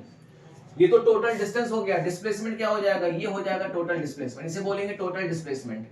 But total distance तो यही है ना, हमें टोटल डिस्टेंस निकालना है। कैसे निकालेंगे? Formula x is equal to integration t1 से t2, मतलब 0 से 5 तक हम इंटीग्रेशन करेंगे। s इंस्टेंटेनियस स्पीड कितनी है? t square plus t, bracket में लिख लेंगे dt। अब इसका इंटीग्रेशन अगर आपको नहीं आता तो ये आपके लिए समस्या वाली बात है, इंटीग्रेशन आपको पता होना चाहिए। ठीक है, चलिए तो यहाँ पे हम करेंगे t स्क्वायर dt प्लस 0 से t dt। भाई इंडिविजुअल इंटीग्रेशन कर देंगे। अब आपको इसका इंटीग्रेशन करना आता है, इसका इंटीग्रेशन हो जाएगा t की पावर 3/3, कहां से कहां तक? 0 से 5 तक। इसका इंटीग्रेशन हो जाएगा t स्क्वायर बाई 2, कहां से कहां तक? 0 से 5 तक। अब अपर लिमिट रखना है, लोअर लिमिट रखना है, सब कुछ हो जाएगा। देखिए 5 का क्यूब कितना होता है? 5 का क्यूब होता है 125 डिवाइडेड बाई 3। हम डायरेक्ट कर रहे हैं प्लस, t की जगह 5 है कि 5 का स्क्वायर 25 डिवाइडेड बाई कितना हो जाएगा? 2। अब इसको आप सिंपलीफाई कर लीजिएगा, जो भी आपका आंसर आ जाएगा वो आपकी क्या होगी? Total distance cover by the body in this journey. मतलब इस नॉन यूनिफॉर्म ग्राफ में पार्टिकल का टोटल डिस्टेंस निकल गया। कितनी आसानी से देखो आपने निकाल लिया इंटीग्रेशन मेथड। इसलिए इंटीग्रेशन और डिफरेंशिएशन बहुत इंपॉर्टेंट है। खासकर इंटीग्रेशन का इंपॉर्टेंस यहाँ पे होता है जब पार्टिकल की स्पीड टाइम की लीनियरली वेरिएबल ना हो, तो हम इंटीग्रेशन मेथड यूज कर सकते हैं। लेकिन अगर यूनिफॉर्म ग्राफ होता है तब हम दो मेथड यूज कर सकते हैं, इंटीग्रेशन यूज कर सकते हैं और ग्राफिकल मेथड यूज कर सकते हैं। Area under S versus T graph gives total distance. लेकिन अगर नॉन यूनिफॉर्म ग्राफ है तो नॉन यूनिफॉर्म ग्राफ में डिस्टेंस निकालने के लिए हम सिर्फ और सिर्फ इंटीग्रेशन मेथड यूज करते हैं। इस बात का ध्यान रखिएगा, ठीक है। तो यहाँ पे अगर आप लिखना चाहें तो यहाँ पे आप लिख सकते हैं if graph of s versus t, मतलब distance speed versus time graph is non uniform. अगर कैसा है? नॉन यूनिफॉर्म ग्राफ है और आपसे डिस्टेंस पूछ रहा है, क्या पूछ रहा है? टोटल डिस्टेंस पूछ रहा है, तो आप चुपचाप क्या करेंगे? Integration method used. Integration method is used, सिर्फ इंटीग्रेशन मेथड यूज करेंगे। और कौन सा मेथड यूज करेंगे? x is equals to formula t1 से t2 तक s dt। बस ये फॉर्मूला यूज कर लेंगे। किस केस में? नॉन यूनिफॉर्म के केस में। और यूनिफॉर्म के केस में हम दोनों अपने फॉर्मूले यूज कर सकते हैं। क्या मेरी बात यहां तक समझ में आ रही है? इंटीग्रेशन का देखिए ये इंपॉर्टेंट यूजेस हैं। हम 0 से लेकर 5 सेकंड के बीच में हम इस तरह से एरिया निकाल सकते हैं। तो इंटीग्रेशन मेथड क्यों करते हैं, किस लिए करते हैं, ये सारी चीजें मैंने अपने वीडियो में बताई हुई हैं। अगर आपने इंटीग्रेशन का मेरा वीडियो नहीं देखा है तो आप इंटीग्रेशन का वीडियो देख लीजिए जो मैथमेटिकल टूल्स में है। अपन करते क्या है कि हम पतली पतली सी स्ट्रिप्स काट लेते हैं। ये dx की पतली पतली से क्या करते हैं? स्ट्रिप्स काट लेते हैं, पतली पतली सी स्ट्रिप्स काट लेते हैं। और सब का हम क्या करते हैं? इस स्ट्रिप काटने के बाद इसका लेंथ कितना है? इसका लेंथ छोटा सा मानते हैं dt मान लेते हैं। इसका भी छोटा सा कितना है? dt सबका dt का लेते हैं। और ये जो स्पीड है ना, स्पीड टाइम पे डिपेंड कर रही है, t स्क्वायर प्लस t पे डिपेंड कर रही है। हम सब की जो निकालेंगे रेक्टेंगल एरिया, इसका रेक्टेंगल एरिया निकाल के हम सबको क्या करेंगे? जोड़ देंगे। भाई इस स्ट्रिप का एरिया, इसका एरिया, इसका एरिया, इसका एरिया, सबका एरिया जब जोड़ देंगे ना तो हमें क्या मिल जाएगा? हमें मिल जाएगा total distance of the particle in this journey. तो अब इतना करने से अच्छा है कि हम इंटीग्रेशन मेथड क्यों ना यूज कर लें। इतना कुछ करने से अच्छा है कि हम इंटीग्रेशन मेथड यूज कर लें, और इंटीग्रेशन मेथड से हम आसानी से निकाल सकते हैं कि हम किस तरह से निकालेंगे। क्या बात समझ में आ गई? तो बेटा देखिए, कुछ चीजें जो है वो बहुत ही ज्यादा इंपॉर्टेंट है, ये आपको समझ में आनी चाहिए। ठीक है, ओके, ठीक है सर, यहां तक तो आपने बात बताई, यहां तक तो समझ में आ गई। तो अब देखते हैं, थोड़ा सा समराइज करते हैं। अभी हमारा स्पीड एंड वेलोसिटी ही चल रहा है, अभी हम एक्सेलरेशन पे आए ही नहीं है। आएंगे, एक्सेलरेशन पे भी आएंगे, वो भी समझेंगे क्या होता है। ठीक है, अभी हम पहले स्पीड एंड वेलोसिटी के कुछ इंपॉर्टेंट केसेस तो समझ लें, है कि नहीं। तो आपने देखा, जो आपका एक बहुत ही बढ़िया सा जो फॉर्मूला था, वो फॉर्मूला था speed is equals to distance upon time. आप ये मत सोचना कि सर हमेशा यही वाला फॉर्मूला क्यों लिखते हैं, वेलोसिटी बराबर डिस्प्लेसमेंट अपॉन टाइम क्यों लिखते, वो भी ठीक है, वो भी ठीक है। और उन दोनों में अंतर क्या होता है, डिफरेंस क्या होता है, वो भी मैं आपको बता चुका हूं। तो हम इस फॉर्मूले को तीन तरीके से लिख सकते हैं। एक तो तरीका ये है, और दूसरा तरीका क्या है, distance is equals to speed multiply by time. और तीसरा तरीका क्या है, तीसरा तरीका है time is equals to distance divided by speed. बोलो है कि नहीं। तुम्हारे पास इस फॉर्मूले को तीन तरीके से लिखा जा सकता है, कि पता चलना चाहिए मतलब कौन सी सिचुएशन हमको क्या फाइंड आउट करना है। इस फॉर्मूले में आपने एक चीज समझी, इस फॉर्मूले में आपको क्या इंफॉर्मेशन निकली, कि इस फॉर्मूले में आपको ये इंफॉर्मेशन निकली कि अगर आपको डिस्टेंस और टाइम का ग्राफ दिया गया है, ग्राफ ऑफ डिस्टेंस को हमने x से डिनोट किया है वर्सेस टाइम t, अगर डिस्टेंस और टाइम का ग्राफ दिया गया है तो इसका स्लोप आपको क्या देगा, स्पीड देगा। इसका स्लोप आपको स्पीड देगा। अब वो डिपेंड करता है कि ग्राफ यूनिफॉर्म है कि नॉन यूनिफॉर्म है। यूनिफॉर्म ग्राफ होगा तो स्पीड कांस्टेंट होगी, स्पीड क्या होगी, कांस्टेंट होगी, और एवरेज स्पीड निकल जाएगी। हम इंस्टेंटेनियस स्पीड और एवरेज स्पीड आपस में बराबर होगी। और मान लीजिए अगर graph of x versus t का ग्राफ नॉन यूनिफॉर्म है, बस मैं बता चुका हूं ना, अगर आपको ध्यान हो तो दो बताए थे ना मैंने ग्राफ। अगर मान लीजिए यूनिफॉर्म ग्राफ है, अगर ग्राफ कैसा है, यूनिफॉर्म है, और ग्राफ कैसा है, नॉन यूनिफॉर्म है।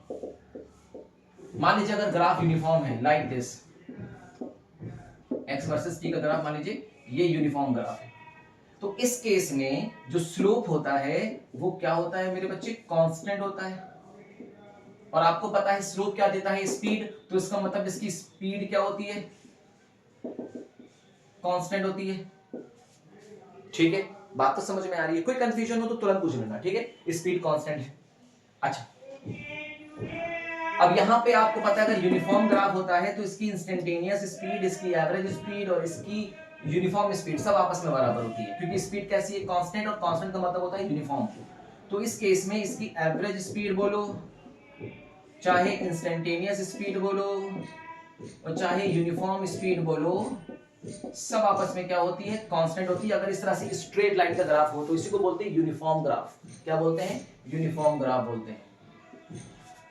और मान लो ग्राफ आपका नॉन यूनिफॉर्म है, तो ग्राफ अगर नॉन यूनिफॉर्म है तो बहुत तरीके से नॉन यूनिफॉर्म हो सकता है। ग्राफ ऐसे भी जा सकता है, ऐसे भी बन सकता है ना, ग्राफ आपका ऐसे भी बन सकता है। तो किसी भी तरीके का नॉन यूनिफॉर्म ग्राफ होना चाहिए, मतलब कर्व फॉर्म में ग्राफ होना चाहिए। ठीक है, अगर ऐसा ग्राफ है तो ऐसी सिचुएशन में क्या होता है, ऐसी सिचुएशन पे जो आपको स्लोप मिलता है वो कैसा होता है, dx अपॉन dt। क्या होता है, dx अपॉन dt। और इस केस में जो स्लोप मिलता है वो कैसा मिलता है, delta x upon delta t होता है। मतलब ये एवरेज स्लोप मिलता है, delta x upon delta t। ठीक है ना। और अगर मैंने बताया कि अगर डेल्टा t अगर बहुत छोटा हो जाए, मैंने बताया था ना, अगर डेल्टा t टेंड्स टू 0 हो तो इस केस में डेल्टा x भी 0 की तरफ अप्रोच करेगा, लेकिन 0 नहीं होगा। इस केस में जो एवरेज वैल्यू से बोलते हैं एवरेज स्पीड।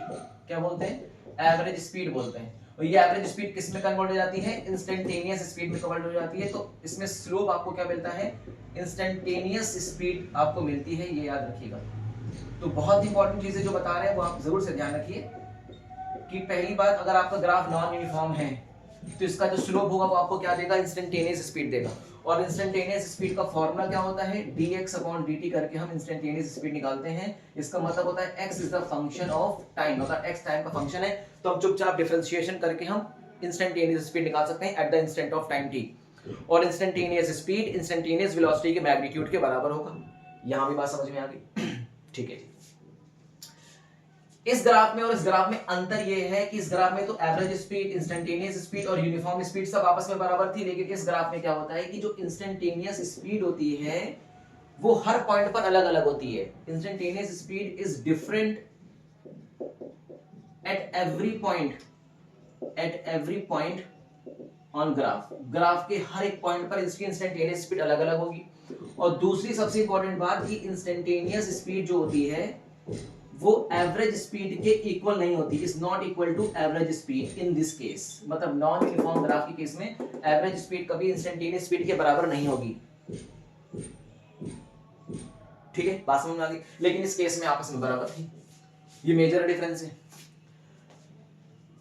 दूसरी चीज ये कि इस केस में और इस केस में एक खास अंतर ये है कि इस केस में आपको पता है कि जब आपको ऐसा केस मिलेगा, यहाँ पे भी किसके बीच में ग्राफ है, x वर्सेस t के बीच में ग्राफ है।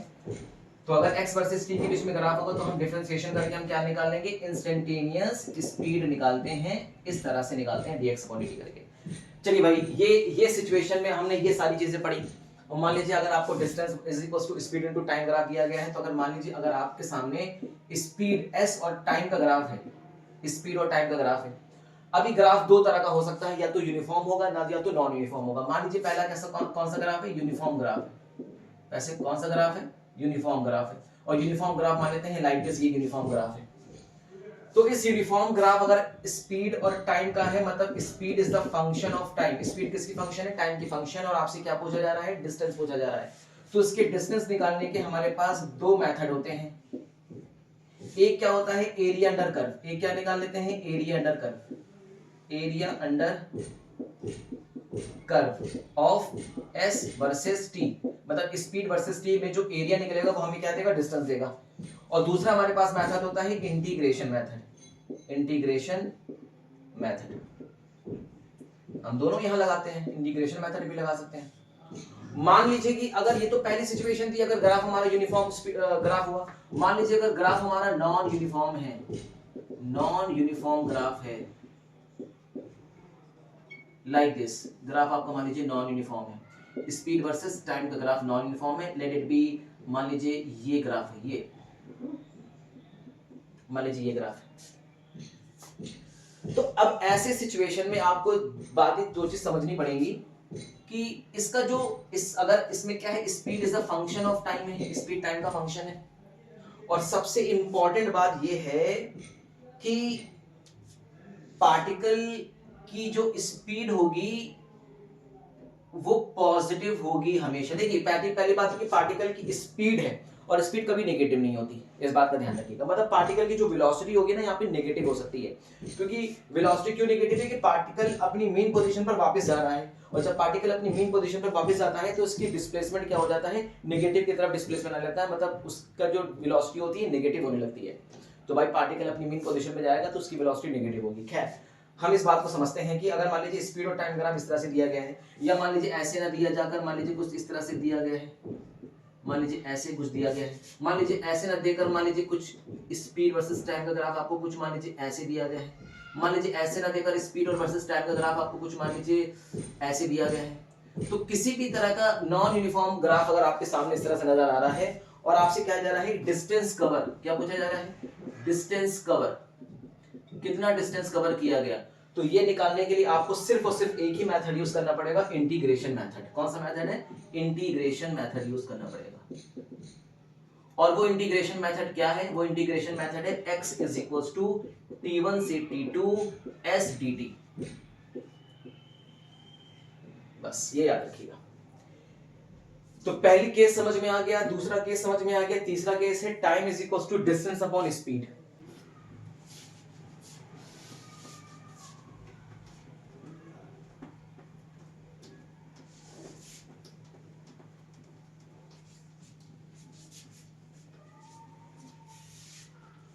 देखिए एक क्वेश्चन लेते हैं।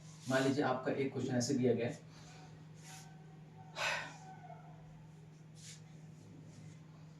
आपको दिया गया एक ग्राफ है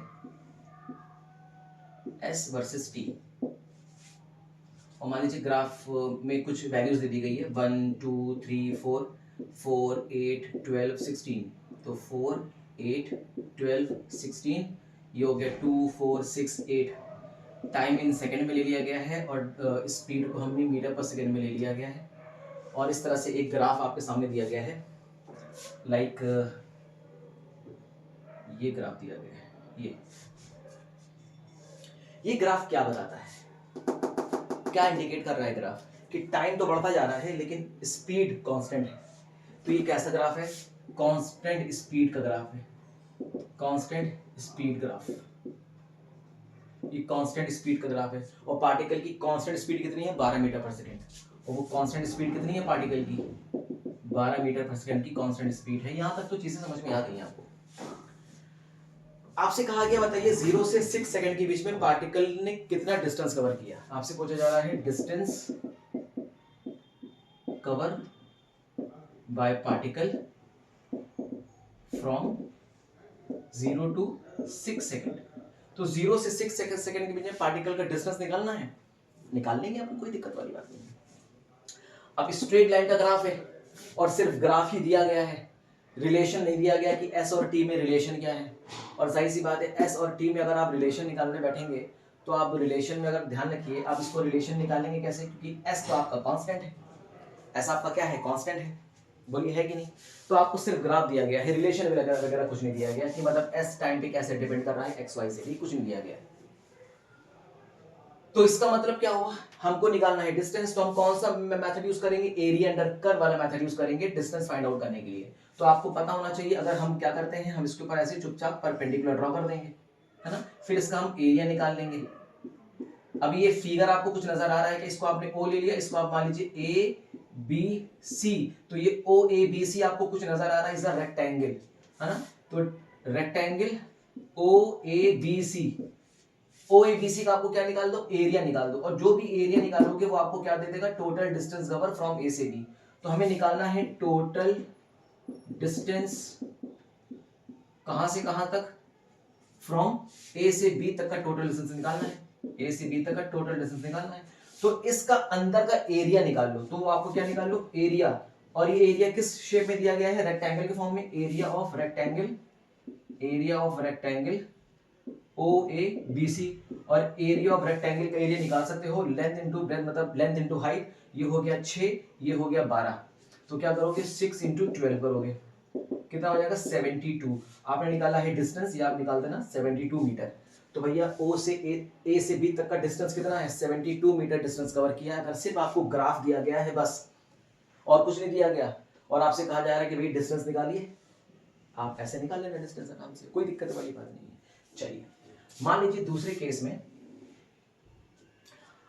आपसे ये कहा गया कि हमने फिर से एक ग्राफ बनाया है और इस बार आपको स्पीड वर्सेस टाइम के बीच में ग्राफ दिया गया है। मान लीजिए लेट इट बी, ये ग्राफ दिया गया है, ये ओरिजिन है, ये 1 2 3 और 4 8 4 0 4 8 12 16 दे दिया गया। तो 2 4 6 ये हो गया 8 4 8 12 16, मतलब इक्वल डिस्टेंस का हमने मार्क लगाया है। ओ है, ये ए है, ओ से ए के बीच में आपसे पूछा जा रहा है कि पार्टिकल ने कितना डिस्टेंस कवर किया। तो अब आपको पता है पार्टिकल की हमें डिस्टेंस निकालनी है, मतलब ओ से ए तक का डिस्टेंस निकालना है। तो स्पीड और टाइम के बीच में ग्राफ है, हमें डिस्टेंस निकालना है ओ से ए के बीच में। तो हमारे रिलेशन तो कुछ दिया नहीं गया, अब क्या करें। तो हमें निकालना क्या है, डिस्टेंस, कहां से कहां तक का डिस्टेंस निकालना है, ओ से ए तक का डिस्टेंस निकालना है।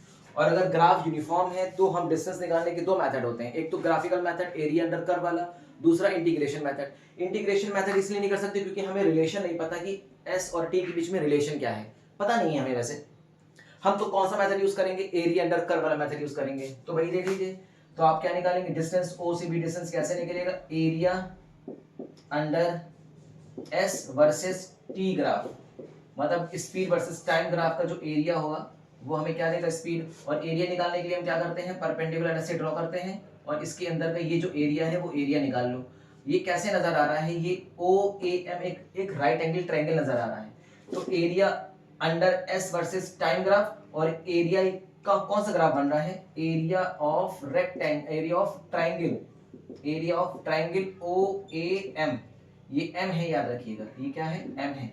तो ओ ए एम के एरिया, ए एम का एरिया कैसे निकलता है, फॉर्म में पता होना चाहिए, half base into height, base into height करके हम इसका एरिया निकालते हैं। तो 1/2, देखिए बेस कितना है 6 और हाइट कितना है 16, तो ये हो गया 16। सिंप्लीफाई करिए, हो जाएगा 6 मल्टीप्लाई बाई 8, ये आपका हो जाएगा 48 मीटर। आसान है। तो इस तरह से आप डिस्टेंस कैसे निकालेंगे, आराम से निकालेंगे। तो अगर मान लो सिर्फ आपको ग्राफ दिया गया है तो ग्राफ के मेथड से आप एरिया अंडर कर्व निकाल के डिस्टेंस निकाल लो। और मान लो कि इस बार आपको ग्राफ और आप कुछ नहीं दिया गया, आपको सिर्फ और सिर्फ रिलेशन दिया गया है, तो हम रिलेशन का भी यूज करके हम क्या निकाल सकते हैं, एरिया मतलब डिस्टेंस निकाल सकते हैं, ओ से बी के बीच में डिस्टेंस निकाल सकते हैं। वो भी करके देखते हैं, बस बने रहिए। ये काफी गंदा हो गया है ना, इसको भी साफ करना पड़ेगा। समझ में आ गया ना, इजी है, चलो बहुत बढ़िया।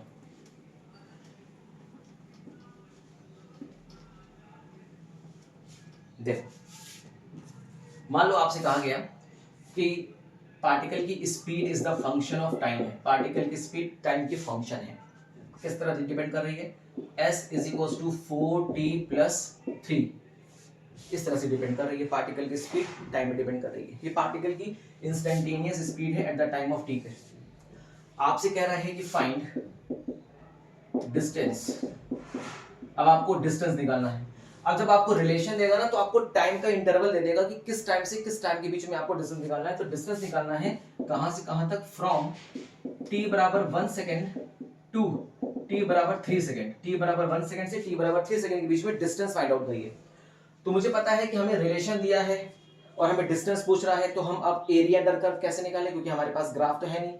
या तो आप t की अलग अलग वैल्यूज रखिए और s के अलग अलग वैल्यूज को आप ऑब्टेन करिए, फिर आप एक ग्राफ प्लॉट करिए, फिर एरिया निकालिए। ये सारे झाम ताम करने से अच्छा है कि हमें पता है कि इस केस में हम डिस्टेंस कैसे निकालते हैं। डिस्टेंस निकालते हैं इंटीग्रेशन मेथड। क्या यूज करते हैं, इंटीग्रेशन मेथड यूज करते हैं। और वो इंटीग्रेशन मेथड कौन सा है, इंटीग्रेशन मेथड x। देखो मैंने डिस्टेंस को यहाँ पे x से डिनोट किया है, हो सकता हो आपकी बुक में डिस्टेंस को y से डिनोट किया जाए, z से डिनोट किया जाए, m से डिनोट किया जाए, r से डिनोट किया जाए, s से डिनोट किया जाए, किसी से भी डिनोट किया जा सकता है। लेकिन एक जनरल फॉर्मूला मैं आपको बता रहा हूँ, distance, total distance cover is equal to integration t1 से t2 तक s dt। और यहाँ पे s क्या है बेटा, यहाँ पे s है मान लीजिए स्पीड, हो सकता हो यहाँ पे वेलोसिटी भी आ सकती है, और यहाँ पे x क्या है, डिस्टेंस कवर। ये क्या है, डिस्टेंस कवर। और ये क्या है, small time interval, small time interval. इसी को बोलते हैं वेरिएबल, इसी को क्या बोलते हैं, वेरिएबल बोलते हैं। और इस s को बोलते हैं फंक्शन, इसको क्या बोलते हैं बच्चे, फंक्शन बोलते हैं। ठीक है ना, बहुत बढ़िया। तो हम यही इंटीग्रेशन मेथड यूज करेंगे और डिस्टेंस फाइंड आउट करेंगे t1 से t2, मतलब t1 बराबर, भाई यहाँ पे t1 बराबर कितना है 1 सेकंड और t2 बराबर कितना है 3 सेकंड। यही मेथड यूज करके हम क्या फाइंड आउट कर लेंगे, टोटल डिस्टेंस फाइंड आउट कर लेंगे। चलो हम इसी मेथड को करें, इसी मेथड को करते हैं। तो x is equal to t1 क्या है 1 सेकंड से 3 सेकंड के बीच में s dt, और s कितना है, ये आपका है s है 4t प्लस 3 dt, यही तो है। चलिए इंटीग्रेशन करना आना चाहिए, इंडिविजुअल इंटीग्रेशन करेंगे 1 से 3 4t dt प्लस 1 2 3 3 dt। देखो बेटा 4 कांस्टेंट है, बाहर निकाल लो, और t का इंटीग्रेशन कितना होता है, t स्क्वायर बाय 2, कहां से कहां तक, 1 से 3 तक, प्लस 3 कॉमन है, मतलब 3 बाहर निकाल लो कांस्टेंट, और dt का इंटीग्रेशन होता है t कहां से कहां तक, 1 से 3 तक। देखो एक काम कर सकते हैं, 2 को बाहर निकाल लेंगे, 2 को बाहर निकाल सकते हैं, तो 4 से हम डिवाइड करेंगे तो ये हो जाएगा 2, और ये हो जाएगा t का स्क्वायर, मतलब t बराबर रखेंगे 3, माइनस का साइन लगाएंगे, फिर t बराबर रखेंगे 1। आपको पता है ना अपर लिमिट लगते हैं फिर माइनस लोअर लिमिट लगते हैं, तो t की वैल्यू रखिए 3 का स्क्वायर माइनस लोअर लिमिट हो जाएगा 1 का square bracket close, plus 3, upper limit कितना है 3 माइनस लोअर लिमिट है 1, तो बस 2 करिए, 3 का square 9 minus 1 plus 3 minus 1, simplify है मैथमेटिक्स से और कुछ नहीं। 9 minus 1 8 8 2 16 plus 3 minus 1 2 2 3 6, it comes out to be 22 metre.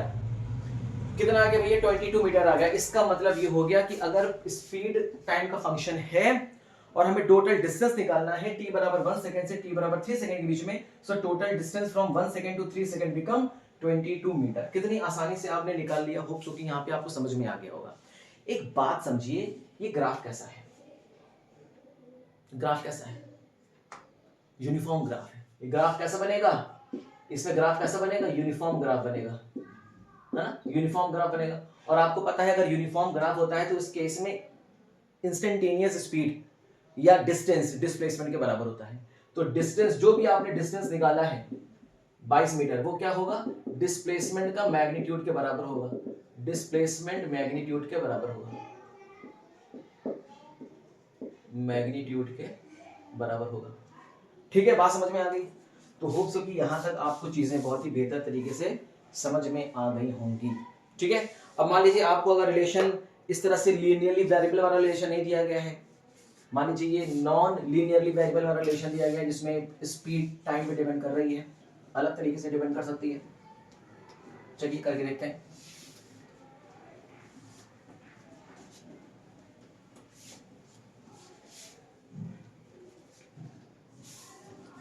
मान लीजिए आपसे इस बार ये कहा गया कि पार्टिकल की जो स्पीड है is the function of time, ठीक है, और s is equal to 2t square plus t minus 1, 2t square plus t minus 1 speed इस तरह से डिपेंड कर रही है। ये कौन सी स्पीड है, इंस्टेंटेनियस स्पीड पार्टिकल की at the time of t के। आपसे कहा जा रहा है फाइंड डिस्टेंस कवर, कहां से कहां तक, फ्रॉम 0 टू 2 सेकेंड, मतलब 0 सेकेंड से 2 सेकेंड के बीच में टोटल डिस्टेंस कितना कवर किया गया। तो इसके लिए भी हम कौन सा मेथड यूज करेंगे, इंटीग्रेशन मेथड यूज करेंगे। आपको पता है डिस्टेंस बराबर फॉर्मूला होता है टाइम t1 से t2 तक s dt। तो t1 से t2 s कितना है s, अब t1 की वैल्यू रख लो, t1 पता है कितना है ना, t1 कितना है 0 और t2 कितना है 2 सेकेंड, तो 0 से 2 सेकेंड, s कितना है ये आपके सामने इक्वेशन, तो ये है आपका 2t square plus t minus 1, bracket में आप क्या लिखेंगे, dt लिखेंगे। अब आप इसका इंटीग्रेशन करना जानते हैं, इंडिविजुअल इंटीग्रेशन कर दीजिए, 2t स्क्वायर 0 से 2 तक प्लस 0 से 2 तक t, यहाँ पे dt लिख दो ना, dt माइनस 0 से 2 1 dt।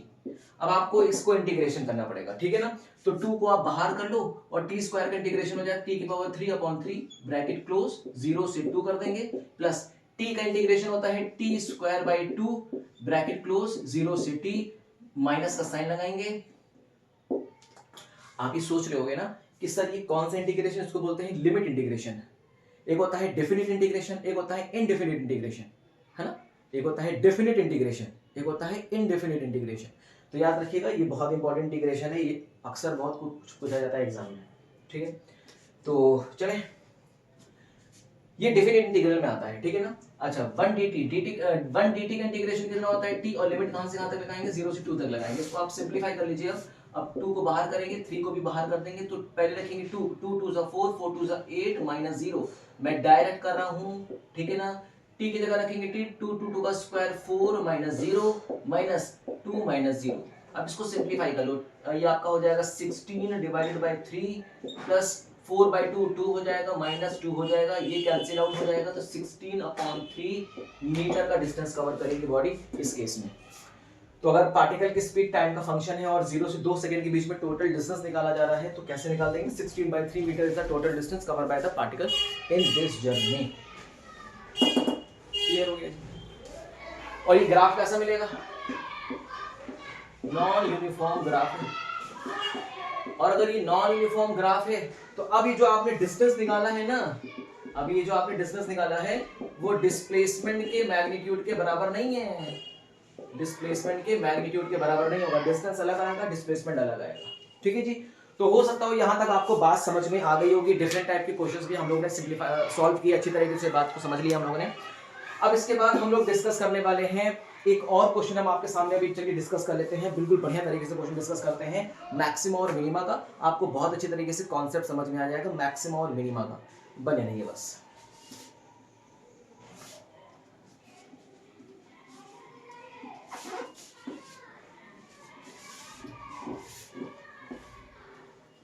देखिए मान लीजिए आपसे कहा गया कि पार्टिकल का जो डिस्टेंस है ना वो टाइम पे डिपेंड कर रहा है।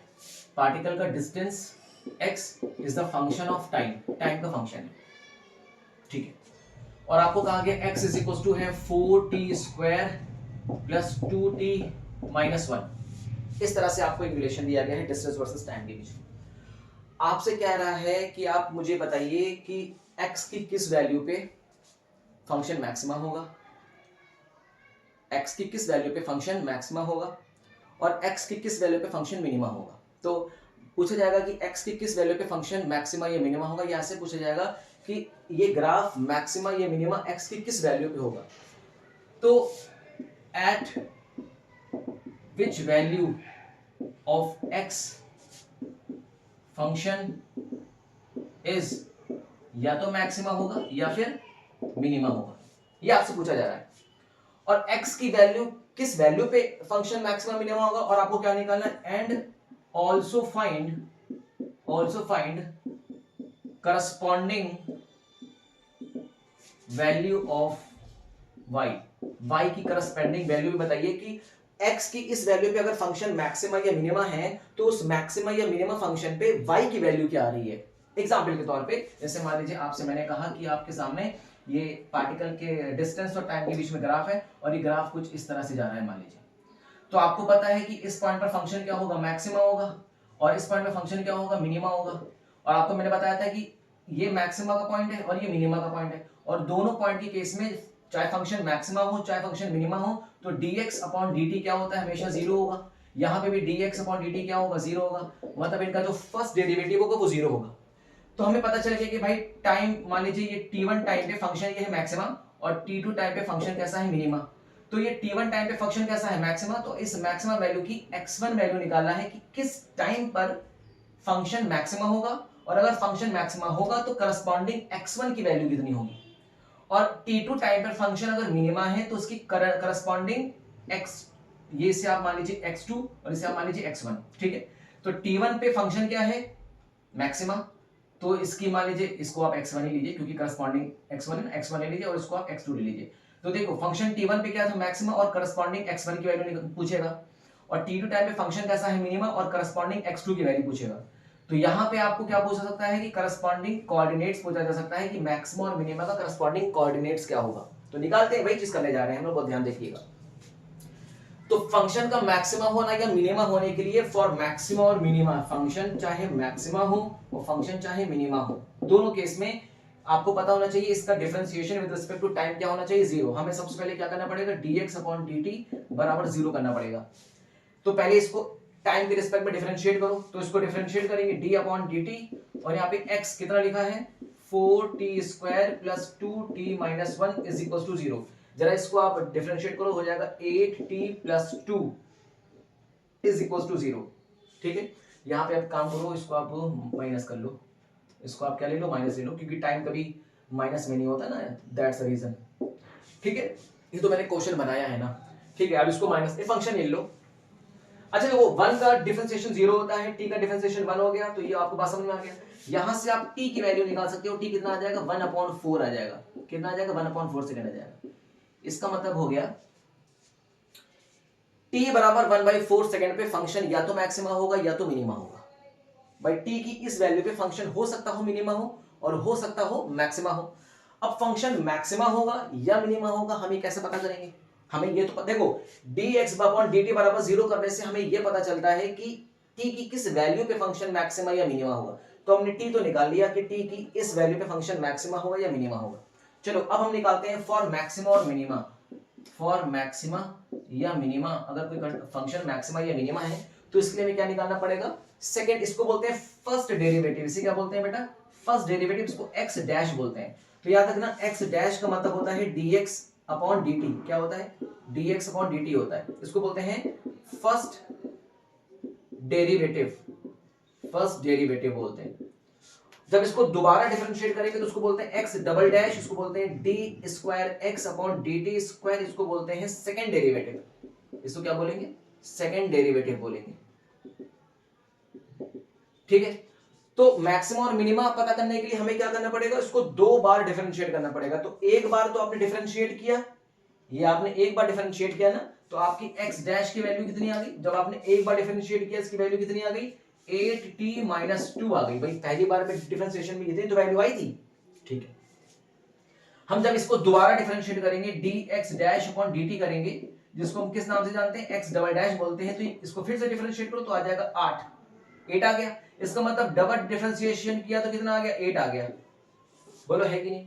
और मैंने बताया कि अगर आप डबल डिफरेंशिएट करो और अगर पॉजिटिव वैल्यू आ गई तो फंक्शन कैसा होगा, मिनिमा होगा। फंक्शन कैसा होगा, मिनिमा होगा। और अगर नेगेटिव वैल्यू आ गई तो फंक्शन कैसा होगा, मैक्सिमा का होगा। तो एक बात समझ में आ गई, वैल्यू कैसी आ रही है, पॉजिटिव आ रही है। और वैल्यू अगर पॉजिटिव है तो फंक्शन कैसा है, मिनिमा। इसका मतलब ये जो ग्राफ आपको, ये जो फंक्शन दिया गया है वो मिनिमा का फंक्शन है, मतलब x की इस वैल्यू पे फंक्शन मिनिमा हो जाएगा। तो लिख देना कि एट t बराबर 1/4 सेकेंड पे function is minima. Function is minima, function कैसा होगा, मिनिमा का फंक्शन होगा। और t की अगर इस वैल्यू पे फंक्शन मिनिमा है तो हम ये पता करना चाहते हैं कि करस्पॉन्डिंग x की वैल्यू कितनी है। तो x की वैल्यू निकालने के लिए आप क्या करोगे, x का जो फंक्शन दिया गया x बराबर 4t² माइनस 2t माइनस 1 में t की वैल्यू 1/4 रख दो। तो 4 1/4 का होल स्क्वायर माइनस 2 1/4 माइनस 1, तो हो जाएगा आपका 1/4 हो जाएगा। इसको सिंप्लीफाई कर लेना, माइनस 1/2 हो जाएगा माइनस 1। अब इसको आप थोड़ा अच्छी तरीके से अब इसको सिंप्लीफाई कर लो तो ये कितना हो जाएगा, ये हो जाएगा 4 एलसीएम हो जाएगा। तो 1 minus 2 minus 4 it comes out to be minus 7/4। समझ में आ गया क्या, मीटर, माइनस 7/4 मीटर। मतलब करस्पॉन्डिंग जो वैल्यू होगी वो माइनस में होगी, मतलब वो कहां पे होगी, फंक्शन नीचे बनेगा। फंक्शन कहां बनेगा, फोर्थ क्वाड्रेंट में बनेगा। ठीक है, ये ग्राफ किस क्वाड्रेंट में आ जाएगा, ये ग्राफ आ जाएगा फोर्थ क्वाड्रेंट में। ये ग्राफ किस में आ जाएगा, फोर्थ क्वाड्रेंट में आ जाएगा। क्यों क्वाड्रेंट में आ गया, समझ में आ गया, क्योंकि यहाँ पे x की वैल्यू कितनी आ रही है, माइनस 7/4 हो रही है, मतलब नीचे की तरफ जा रही है। तो ये फोर्थ क्वाड्रेंट में ग्राफ बनेगा। होप सो कि यहाँ तक बात समझ में आ गई होगी आपको कि मैक्सिमा और मिनिमा कैसे निकालना है। ठीक है, देखो मैक्सिमा हो या मिनिमा हो, इसके लिए फर्स्ट डेरिवेटिव को जीरो करना पड़ेगा। करने के लिए आप करस्पॉन्डिंग t की वैल्यू निकाल लो। t की इस वैल्यू पे फंक्शन या तो मैक्सिमा होगा या तो मिनिमा होगा। और कब मैक्सिमा होगा कब मिनिमा होगा, इसके लिए देखो, इसके लिए हम आपको क्या निकालना पड़ेगा, डबल डेरिवेटिव करना पड़ेगा, दोबारा डिफरेंशिएट करना पड़ेगा। दोबारा डिफरेंशिएट करेंगे तो देखो t का डिफरेंशिएशन हो गया 1 और 2 का डिफरेंशिएशन हो गया 0। तो इसके लिए हो गया 8 और 8 होता है एक पॉजिटिव नंबर। और अगर dx/dx2 निकालने पे एक पॉजिटिव नंबर आ जाए तो फंक्शन मिनिमा होगा, नेगेटिव आ जाए तो फंक्शन मैक्सिमा होगा। तो देखो फंक्शन कैसा है, मिनिमा का है। इसका मतलब फंक्शन क्या होगा, मिनिमा होगा। तो t बराबर 1/4 सेकंड में फंक्शन इज मिनिमा। और इस करस्पॉन्डिंग t किस वैल्यू पे, x की वैल्यू कितनी होगी, तो हम इस t की वैल्यू को उठाकर यहाँ पे पुट कर देंगे तो हमें करस्पॉन्डिंग x की वैल्यू मिल जाएगी माइनस 7/4। होप सकता हो कि यहाँ तक आपको बात समझ में आ गई होगी। तो यहाँ पे हम करते हैं आज की क्लास को समाप्त, और इसके बाद हम लोग अब नेक्स्ट डिस्कस करेंगे एक्स रिलेशन पे। एक बड़ा टॉपिक आएगा, बहुत ही इंपॉर्टेंट है, इसके बारे में एक अलग से भी डिटेल डिस्कशन करेंगे। तब तक के लिए पढ़ाई करते रहिए, तैयारी करते रहिए। All the very best.